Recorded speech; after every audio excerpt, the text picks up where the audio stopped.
If you are here right now, you probably want to know what a colonoscopy is because someone has said to you, you're of an age where you should think about getting a colonoscopy. This usually starts at about 50 years old, but may come earlier if you have a family history of colon issues or other medical conditions. For most of the living world, the suggestion to get a colonoscopy results in a train of thought where they ask themselves, is it worth having someone invade my colon for the first time in my life to possibly save my life? If this is you, you consider this dilemma a toss-up, and then you delay scheduling the procedure. But eventually, you search for colonoscopy on YouTube and find this video.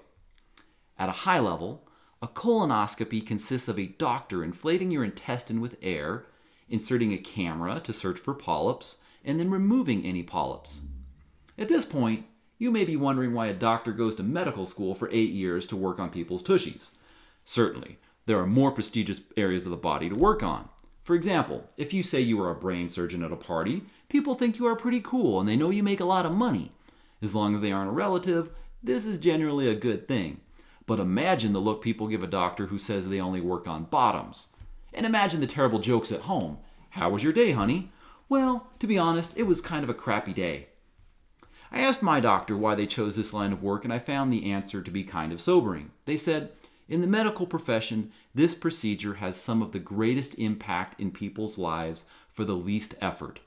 Most of the time, if I find a polyp, I snip it off like a fingernail, and the patient never knows I did anything. But if I leave it, it could frequently kill the person. Every day, I am literally saving people's lives, and that is deeply satisfying. Okay, so hopefully I've sold you on this idea of a colonoscopy. Let's go a little deeper, no pun intended. Generally speaking, there are 3 steps: the preparation, the procedure, and the recovery. Let's first talk about the preparation. If you talk to anyone who's been through a colonoscopy, they will tell you that this is by far the worst part of the whole experience. You start by drinking clear liquids for a full day. Basically, you are fasting or starving, and this is not a pleasant experience. But wait, there's more. Chances are that your procedure will be at 8 or so in the morning, and therefore you will drink a laxative, starting at around 7 p.m. of the night before. This tastes like lime soda that's gone flat, with a consistency of slightly watered down glue, or perhaps closer to that feeling of phlegm when you have a cold. But wait, there's more. This isn't just chugging a single bottle of nasty liquid in one sitting. This is drinking a cup of nasty liquid every 10 minutes for 1 hour. It gets to the point where you know what's coming up and you're thinking, oh please, not again. Then, predictably, you spend a couple hours running to the bathroom as your body repeatedly shoots out liquefied versions of whatever was in your system. In an ideal world, you would then go to bed and sleep until you have to wake up. But oh no, this is not an ideal world. Like I said, the preparation is the worst part of the whole thing. Let's say you did actually make it back to sleep. Around 2 a.m., your alarm wakes you up so that you can start the flush process again. You probably never fell asleep to begin with, but if you did, you won't be getting any sleep the rest of the night now. You spend the next joyous hour drinking that thick liquid, having a harder time swallowing with each gulp. And then you spend the rest of your morning hours running to the restroom. At this point, you've experienced a day of starvation, a day without sleep, and a half day of diarrhea. In this splendid condition, you now drive over to the medical center to experience the completely uneventful procedure and the recovery. All right, day of the procedure.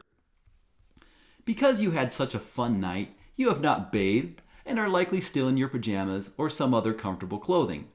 On the bright side, you have witnessed firsthand that your colon is now as clean as a mountain stream. You check in, and while you're in the waiting room, you watch other folks who are preparing for the same procedure and dressed like you. After they admit you to a pre-treatment room, you dress in one of those nice revealing gowns with an open backside that makes you feel vulnerable. And you may be reminded of a rap song you heard as a kid in which someone asks the rapper, "Hey, why you dress like that with your pants sagging low?" And the rapper responds, "For easy access, baby."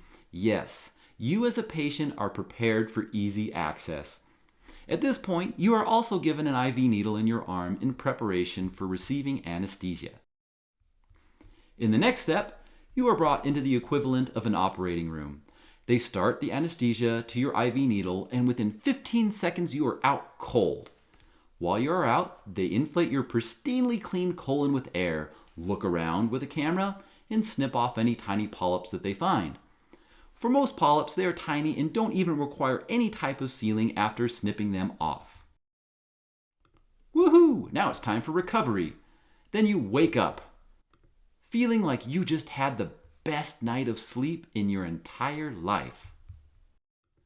But make sure you have someone to drive you home, because you're coming out of anesthesia and you're saying all kinds of crazy nonsense. You aren't allowed to drive all day long. It's all over now. For the remainder of the day, you recover from your missed night of sleep and ponder doing it all again in 5 to 10 years. And just when you've nearly forgotten the whole thing, you go to the bathroom for the first time and notice that the doctor left you with a little lube to remember them by, and you say to yourself, "Oh, that is just wrong."